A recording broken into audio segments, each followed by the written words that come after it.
Hey guys, what's up? It's Cyphlin here, and welcome to episode 6. I have my Smite music turned off again. Why do I always do that? I don't know. I just don't like playing with the music. I like having my own music in the background, and that's why it's always turned off. But Smite music's back on again. I'm pretty sure I did that in the last time I tried to record this video. But today, we're going to be talking about the importance of pretty much every single thing on the map, and why everything affects how good or bad you do during the laning phase, and basically throughout the entire match, right? So you're able to take this knowledge and apply this to every single Smite match that you're going to play from this point onwards. So let's just go ahead and jump into a custom game. And the reason we're jumping into a custom game is because I find that the best way to learn how to play Smite was by doing 1v1s. And in the ranked playlist, there is a duel playlist, and we're not actually going to be playing against the player. But in this duel playlist, you're able to play just versus one other player, right? Or you can set up a match like this here and play it like that, and that also works.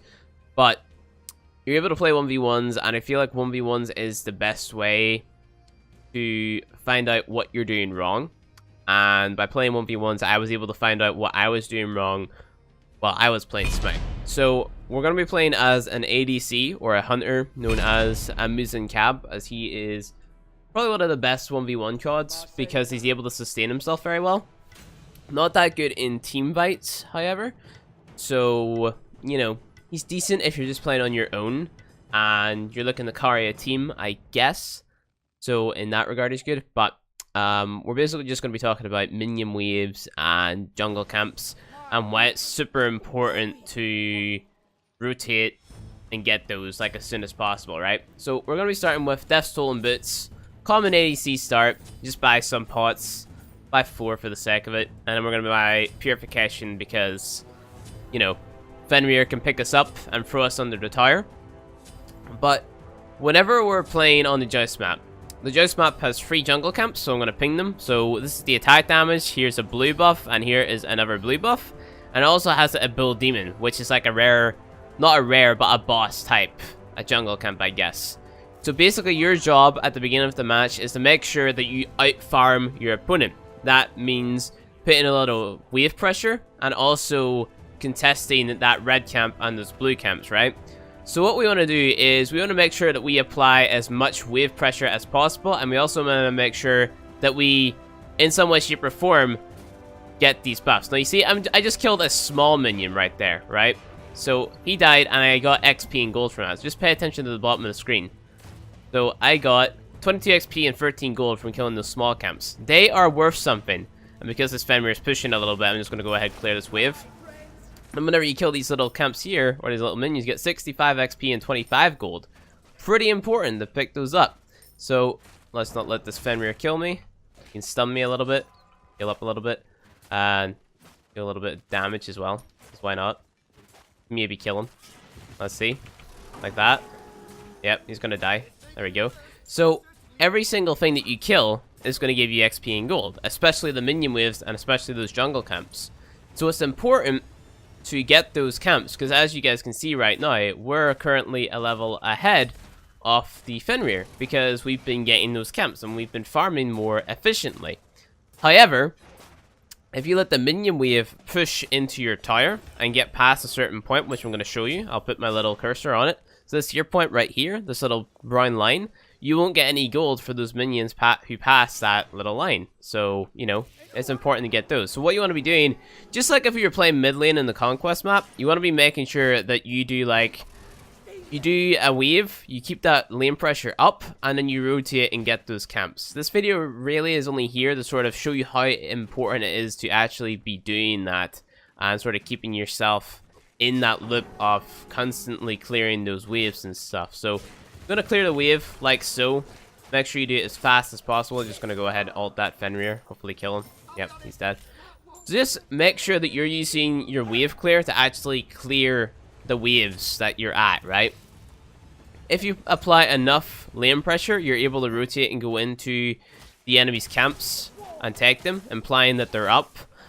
Some players might start here for whatever reason. I know I used to do it because I thought, oh yeah, I just start here, I'll get I'll get some XP for starting here, but it's always better to sort of contest, I guess. So if there's a point of contesting, definitely go ahead and contest it on the Joyce map anyway. Maybe Conquest not so much, but Conquest you want to make sure that you're always looking after your tower and doing those other things, you know? So look after your tower, get your buffs, and then contest, really. Push your lane, do all that good stuff, and then you should be good to go. And yeah, that's pretty much it. So really it's just showing you the importance, because as you guys can see, we're a level ahead of the Fenrir right now because we've been able to push the wave a little bit more efficiently. We've been able to secure our camps.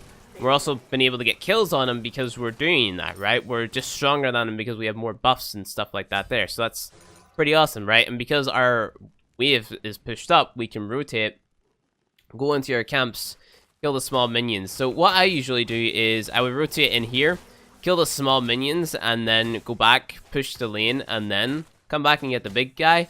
If I was doing the red buff, for example. These buffs, maybe not so much. I just you know, completely do them. But it really just depends, like, how aggressive the players that you're playing against are, I guess.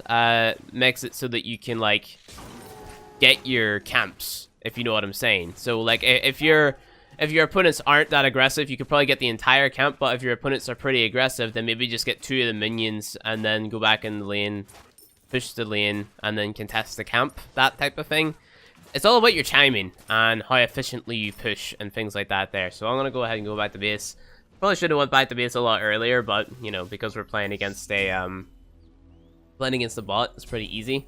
We're going to start stacking as well. So stacking items also play a big role in giving you like a large damage spike, especially as an ADC or possibly even a mage, because mages can buy stacking items as well, such as Book of Thoth. We'll talk a little bit more about building mage items because, like I said, I'm not the best Smite player in the world either, so you shouldn't really expect like pro builds or anything from me. But you know, it's nice sort of picking up the knowledge and then being able to pass that knowledge down in a sort of understandable form, I guess. So all we're doing now is pushing our waves, building up our stacks, rotating camps, pushing the tower, hopefully getting it down, and getting ahead of the enemy. If you pay attention to the top hand, or the top of the screen, right, you can see that we're like 1,300 gold ahead. That, you know, around that area anyway. And that's like almost an entire item, you know, which is pretty crucial and pretty impactful, especially to the enemies, because it basically allows you to, let's say, counter build, you know, or just like out damage them, things like that. So, you know, there's that. It's pretty important. Just pushing these waves, doing your thing, making sure the enemy tower goes down, building your stacks. Because if you build your stacks, you're going to be more powerful, you're going to deal a lot more damage, and it's just going to be awesome, really. And this is what happens a lot in the early game. Not in the early game, sorry, whenever you're first starting out. Because I was playing with Mercury not that long ago, I think it was 2 days ago, and he was like, what the hell, I ulted him and he didn't die, like, what is that? And, you know, he just didn't understand that because he was level 10 and the enemy that he ulted was level 14, it just didn't click in his head that he wasn't going to deal as much damage because he was under leveled. And those levels, no matter how big or small the gap is between you and the enemy player, make a pretty big difference, right? And it's not something that you should, I guess, what's the word that I'm looking for here? It's just something that you shouldn't, and I'm derping right now, you shouldn't take for granted. There you go. So always make sure that you rotate those buffs. They're super important, but they're never worth really dying over, if you get what I mean. You can still contest the buff and get a decent amount of XP out of it by just killing the small minions and contesting it that way, rather than, you know, possibly killing yourself over getting said buff, you know? Never just let yourself die, because that's pretty dumb. You want to avoid dying in the game, but you also don't want to let the enemy out farm you as well. So because if they out farm you, they're going to get ahead anyway. So it's basically just denying them the farm, and that's what it's all about. And that can be applied to things like League, Dota, and even Smite, you know. It's just something you have to get yourself in the mindset of. It's very basic, you know, but a lot of people seem to not understand it because, I don't know, I think a lot of people think that, oh, because Smite's all about shooting and landing skill shots, then you rotating your buffs doesn't matter as much, but it makes a huge difference, you know. So you know, like I said, it's nothing to take for granted, and you should always just make sure that you're rotating your buffs as efficiently as possible, I guess is what I'm trying to say. I didn't buy a second relic there. So you can see how big the level gap is right now, 13 and 8. You're not necessarily going to get a lot of XP from killing the enemy, but what happens is you're able to use the time that that enemy is down for to farm a camp or farm a minion wave, and that's what puts you ahead. You get a lot of gold for killing an enemy. Yeah, you get like 1,000 gold, and I believe it scales with how high level or deadly that enemy is, I guess. I'm not too sure, don't quote me in that. But, you know, as you can see, if we just go ahead and lay into this guy and kill him, 219 gold right there, which is, you know, pretty awesome. But whenever you get higher levels, that obviously that gold amount is going to increase, right? So the more you kill the enemy, the more of a gold lead you have, and, you know, you just get further ahead. We're 3,000 gold ahead right now. Teams sort of, they tend to surrender whenever they get behind in XP, which isn't something that you necessarily want to be, well, I wouldn't say surrender every single time, but what happens is, because they just surrender straight away, they don't learn how to farm XP and sort of get back on track, on level. Falling behind in gold isn't too impactful on the Conquest map, but whenever it comes to something like the Joust map, yeah, it's a pretty huge impact, because there's no way to sort of for you to get that gold back apart from clearing the minion waves. But on the Conquest map, you have things like the Gold Fury, and there's a lot more camps that you can contest and stuff, which makes it easier for you to I guess come back, is what I'm trying to say, in terms of golds. But in terms of XP, you really have to learn to rotate those camps efficiently and play a lot safer, because even if those minions push your tower or push your phoenix, you're still going to get the XP for killing them. You won't get the gold, but you won't get the XP, which is very important. In the next video, what I want to talk about is diving in towers and the minion attack priority.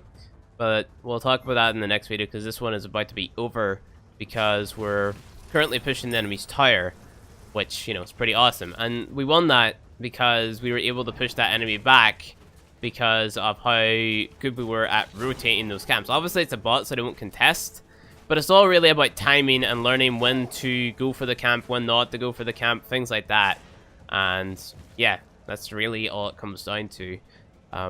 This is just a video to highlight the importance of that, and why it's important to obviously rotate those camps and not just take them for granted and all that stuff, if you know what I mean. So that should be it for this video, guys. You know, the Chaos Titan's about to die. Easy peasy. He's dead. And done.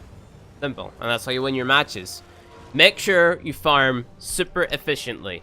Make sure you go back to base every, I want to say 4 minutes at the beginning of the match, and then go back whenever you're able to build items. You need health, you need mana, you need potions, you know, etc. And you should be good to go. And that is basically it for this video. Thank you guys for watching. If you enjoyed it, don't forget to hit that like button below. And you want to see more Smite content from me, hit subscribe, and I'll see you guys in the next video. You can also ask questions in the comment section below if you want me to answer them in upcoming videos, and I'll make sure to try my best and answer those questions for you guys. So I'll see you guys next time.